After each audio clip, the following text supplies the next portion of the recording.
Hello, Tim from Fairplay now on the 28th of November 2023. So, yesterday I caught up with the latest edition of UK Column News. If you don't know them, they're a really, really good of proper news, and they have editions which come out every Monday, Wednesday, and Friday, 1 p.m. And I suggest you go and check them out. I'll leave a link to their site in the description box below, and you can find out their latest episode from yesterday and all the other ones as well, I think, on there. And it's worth subscribing to them as well. I'm subscribing to them now. I think it's about £4 or £5 a month, and it just helps to keep them going. We can't lose these sources of true news. And a couple of things caught my attention and got me really quite cross, I've got to tell you. The first thing relating to the Ukraine war. Well, according to UK Column News, around about 18 months ago, I kind of recall this, and you might faintly recall it as well, but then Prime Minister Johnson actually went over to the Ukraine to talk to Zelensky. And do you know what the reason for that was? Well, apparently Russia had offered Ukraine fairly decent peace terms, way better than they'll probably get now that the Ukraine's on the edge of defeat. But back then, they were quite generous, so much so that Putin was actually getting heavy criticism for sending the Russians in Ukraine territory down the river kind of thing in Russia. But and Zelensky was considering it and would have probably gone with the thing, but Johnson went over there and basically told Zelensky not to accept the peace deal. So the whole reason why it's been going on for so long, it could have been over in 2 or 3 months. And the only reason why it's been going on for so long is thanks to Johnson. So what was he doing? Poking his nose in where it doesn't belong and poking our noses in on our, for the country's behalf in something that, we've got no call or no right to be involved with.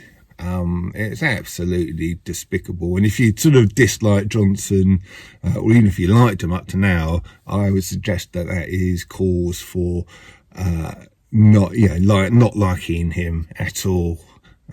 And sort of finding them even more distrustworthy. The guy literally has blood on his hands, as if he didn't have enough with everything else, if you know what I mean. So that was really annoying. And then the other annoying piece they had on there, now Richard D. Hall, many viewers will know who he is. If you don't, I'll leave a link to his site in the description box below. And he's got all sorts on there, including what I'm about to talk about. But he's a very good, independent, sort of freedom and truth journalist. He makes some excellent documentaries. And he had a film on there that he must have done, not sure when it came out, probably in the last few years, I'd have thought. And it's all about the Manchester Arena bombing. And he looked into it deeply, put a documentary together saying that was basically a false flag and, wasn't what it appeared to be, that kind of thing. And it's highly eye-opening. And if you haven't seen the documentary, it's worth a look, actually. But what's really annoying is apparently some of the victims' families are taking them to court, and they've been sort of put up to it by the BBC, which is absolutely unbelievable.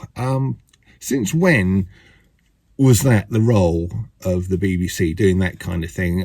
Excuse me, I thought their role in this country was to make TV and radio programs, and that's it. So why are they meddling in things that don't concern them and that they've got no right to be messing around with? It's just unbelievable, isn't it? Now, okay, the sort of victims' families, if they've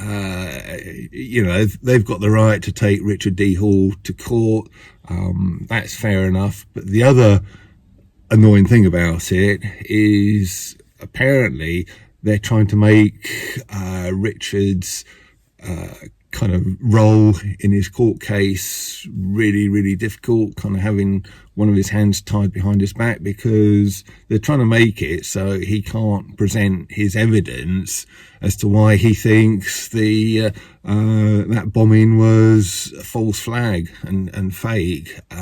He's not going to be able to present it in court, which means he's not going to be able to defend himself properly. So again, since when in this country did we have court cases where you can't have all of the relevant evidence before a decision's made? Again, it just smacks to me of utter corruption and utter sort of, just totally despicable. Now, you'd have thought, wouldn't you, there wouldn't even be a court case, or maybe, if everybody thought Richard's content was just nonsense, and it was nonsense. He was a mischief maker, just coming out with this kind of thing to annoy people. You'd sort of think, well, why is a state entity like the BBC getting involved with it? They wouldn't, would they? Yes, it'd be the right of angry sort of family to take Richard to court, but again, he should be able to present all of his evidence and testimony, and they should be as well, the family should be as well. That's what would be fair. So you've got to ask yourself the question, why are the BBC getting involved with it in the first place, and why are they going to make Richard's life really difficult and make it unable for him to present his side of the argument properly? If you were in any doubt whatsoever that things aren't what they should be, things are totally corrupt, and there's just evil entities behind all of this stuff, you can't be in any doubt now. And what are they trying to hide is all I'm going to ask. What is the BBC? What is the government? What is everybody else trying to hide? Because, like I say, if they didn't have anything to hide, they would just let Richard, just see him as some kind of nutter and let him get on with it, as is our right, everybody's right in society. No matter how nutty your opinions, you're allowed to express them, or so I thought, until a few years ago.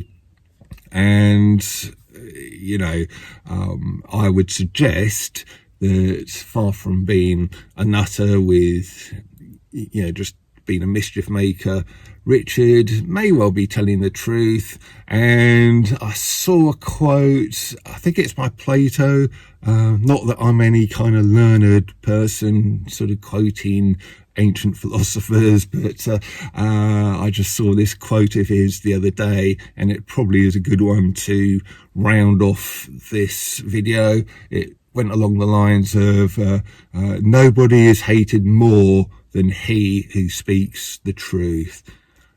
And ain't that true? Or ain't that a fact, should I say? And it seems like Richard is attracting a lot of hate for sure. And is it because he is speaking the truth? I'll let you decide on that one. And do check out UK Column News, especially yesterday's episode, and Richard D. Hall's website. Both will be linked in the description box below. And I'll talk to you again soon. Tim from Fair Play Now. Thanks for watching.